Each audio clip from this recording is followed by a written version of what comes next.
14 मई 2025 को गुरु का राशि परिवर्तन होने वाला है और गुरु का ये राशि परिवर्तन मीन राशि के लोगों के लिए किस तरह के प्रभाव देने वाला है, चलिए जानते हैं विस्तार से। जय माता दी दोस्तों, आप सभी का स्वागत है हमारे YouTube चैनल अमृता एस्ट्रो में। और आज की इस वीडियो में हम बात करने वाले हैं गुरु के गोचर के बारे में। देखिए, अभी आपने काफी सारी वीडियोस में देखा होगा, आपने पढ़ा भी होगा कि गुरु जो है वो इस वर्ष से अतिचारी होने वाले हैं। तो ये जो अतिचारी शब्द है इसके बारे में भी हम जानेंगे। गुरु किस तरह से अपनी राशि बदलकर आपको परिणाम देगा उसके बारे में, और क्या आपको नहीं करना चाहिए उसके बारे में भी। वीडियो के अंत में कुछ जरूरी उपायों के बारे में भी हम बात करेंगे। तो देखिए, गुरु जो है वो मीन राशि की मैं बात कर रही हूं। मीन राशि के स्वामी हैं और धनु राशि के स्वामी हैं। और आपकी राशि के स्वामी का जो राशि परिवर्तन है वो बुध की राशि मिथुन राशि में 14 मई को होगा। अब ये जो गोचर है ये बड़ा महत्वपूर्ण है। एक तो 12 वर्ष के बाद जो गुरु बृहस्पति हैं वो मिथुन राशि में आ रहे हैं, जो कि बुध की राशि है। अब यहां 1 वर्ष तक गुरु को रहना था, लेकिन ये जो अतिचारी शब्द आया ना, ये अतिचारी शब्द का हम पहले मतलब जान लेते हैं। देखिए, 1 वर्ष एक राशि में रहते हैं, लेकिन होगा क्या कि 14 मई को जब ये राशि बदलेंगे तो 18 अक्टूबर तक मिथुन राशि में रहेंगे। उसके बाद ही 18 अक्टूबर को कर्क राशि में प्रवेश कर जाएंगे। 5 महीने में ये अपनी राशि बदल लेंगे। यानी इतनी तेज गति गुरु बृहस्पति की रहने वाली है। तो ये कह सकते हैं, न जाने किस लिए गुरु बृहस्पति इतनी जल्दी में है कि अपनी 1 वर्ष की यात्रा को वो 5 महीने में ही कंप्लीट करना चाहते हैं। लेकिन ये जो स्थिति होगी ये होगी 5 दिसंबर तक। 5 दिसंबर को फिर से वो मिथुन राशि में प्रवेश कर जाएंगे। और इतना ही नहीं, अगले 8 वर्षों तक गुरु बृहस्पति अतिचारी होने वाले हैं, क्योंकि अगली साल भी गुरु का गोचर इसी तरह से होगा। तो ये जो जल्दबाजी है ना गुरु की, इसी को अतिचारी बोला जाता है। तो ये अतिचारी से काफी सारे बदलाव आने वाले वर्षों में, 8 वर्षों में हमें देखने को मिलेंगे। लेकिन अभी हम बात कर रहे हैं इस गोचर के बारे में। अब मीन राशि की बात कर रही हूं, जिनके ऊपर शनि की 7.5 का द्वितीय चरण भी चल रहा है। तो ये जो गुरु का गोचर है कहीं ना कहीं आपके इस द्वितीय चरण में एक राहत लेकर आएगा। आपकी राशि के स्वामी का आपके 4th हाउस में बैठना, आपकी राशि के हिसाब से 4थे घर में गुरु आ रहे हैं। देखिए, मिथुन राशि क्या है? मिथुन राशि बुध की यानी कम्युनिकेशन की राशि है, और गुरु क्या है? ज्ञान है गुरु। तो ये एक कॉम्बिनेशन बड़ा अच्छा भी कॉम्बिनेशन है कि अपनी बुद्धि का सही से इस्तेमाल करना। और कुछ ऐसे प्रोफेशन है जहां इनका जो रिजल्ट है ना वो बहुत अच्छे तरीके से देखने को मिलता है। तो इन सभी चीजों के बारे में जानेंगे। अब आपके 4थे घर में गुरु बृहस्पति बैठेंगे, जो सुख का भाव है, जो परिवार का है, जो मन का है, जो धर्म का है। अब यहां से इनकी 3 दृष्टियां भी होंगी, और गुरु की दृष्टि अमृत के समान होती है। गुरु की पहली 5वीं दृष्टि अष्टम पर होगी, एक 7वीं दृष्टि आपके 10th भाव करियर भाव पर होगी, और एक होगी आपके 12वें घर पर। अब यहां अष्टम भाव मोक्ष का भाव है, 12वां भाव मोक्ष का भाव है। तो आपका मोक्ष भाव एक्टिव होगा। मोक्ष का भाव एक्टिव होगा तो धर्म से जुड़ने का मौका मिलेगा, अध्यात्म से जुड़ने का मौका मिलेगा।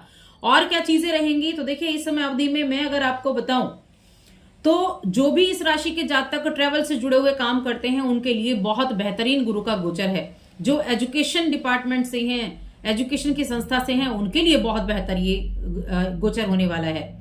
जो इस राशि के जातक धर्म से जुड़े हुए काम करते हैं, रिलीजियन से जुड़े हुए काम करते हैं, बहुत अच्छा गोचर उनके लिए भी रहेगा।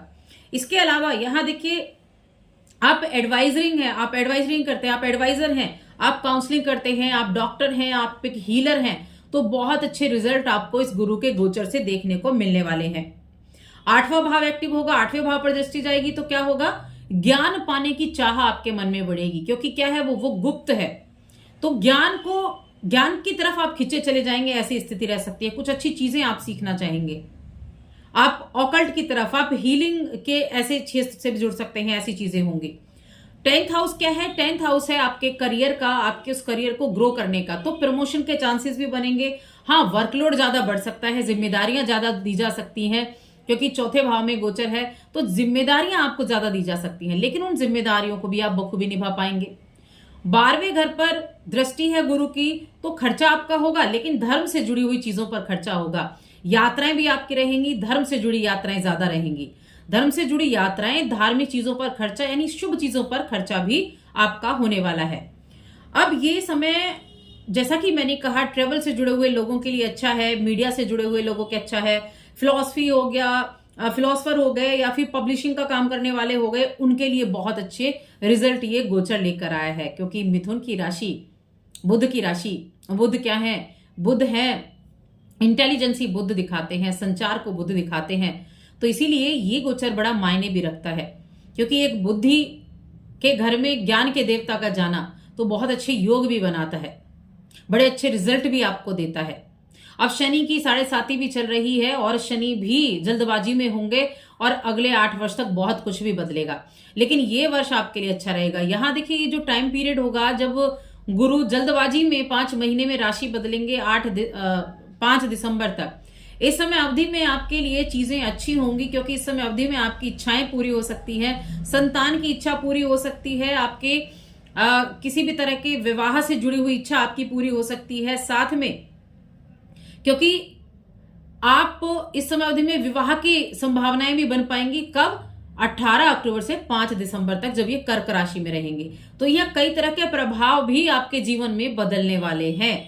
तो कुल मिलाकर हम ये कह सकते हैं कि ये गोचर आपके लिए उन सभी परेशानियों से आपको निजात दिलाने आया है जो शनि की 7.5 से आपको मिले हुए हैं। उनमें आपको निजात ये गुरु बृहस्पति दिलाने हैं, आपकी राशि के स्वामी दिलाने आए हैं। देखिए, गुरु क्या है? सबसे बड़े प्लैनेट हैं, ये तो आपको पता ही है। गुरु बहुत हैवी प्लैनेट है। गुरु का गोचर बहुत मायने रखता है। गुरु का यहाँ आना आपके माता की सेवा करने से आपको बहुत अच्छे लाभ दिलाएगा, क्योंकि जहां गुरु आए हैं उससे जुड़े हुए कार्य को अगर आप इग्नोर करते हैं तो आपको बहुत ज्यादा प्रॉब्लम भी होती है। तो चौथे घर में आए हैं, अपनी माता की सेवा करें, माँ का ख्याल रखें, तो आपके लिए करियर में ज्यादा अच्छे चांसेस भी बनने वाले हैं। उपाय की अगर मैं बात करूं तो एक उपाय में सबसे अच्छा उपाय है जो मैं आपको बताना चाहूंगी, क्योंकि बुध और गुरु दो चीजों का यहाँ एक साथ मिलन है। तो यहाँ क्या करना है? विष्णु सहस्त्र नाम का पाठ आपको कर लेना है, जो बुध के लिए बहुत अच्छा है, जो गुरु के लिए अच्छा है।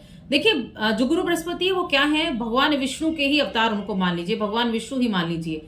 वही गुरु दीक्षा देते हैं, वही गुरु का एक तरह से अवतार लेते हैं। तो इसलिए विष्णु सहस्त्र नाम का पाठ इस गोचर के लिए बहुत अच्छे लाभ देने वाला होगा। या फिर आप इस उपाय को तो आप करेंगे ही, और साथ में आप रुद्राक्ष भी पहन सकते हैं। 10 और 11 मुखी रुद्राक्ष आप पहन सकते हैं, ये भी आपके लिए बहुत अच्छा रहेगा। तो ये गुरु का गोचर काफी ज्यादा अच्छे रिजल्ट आपके लिए लेकर आया है, जिम्मेदारियां लेकर आया है। तो इस समय का फायदा आप उठा सकते हैं इन उपायों के साथ। प्रतिदिन उपाय जरूर करें, क्योंकि प्रतिदिन जब आप उपाय करेंगे तो उसका अलग ही बेनिफिट आपको देखने को मिलेगा।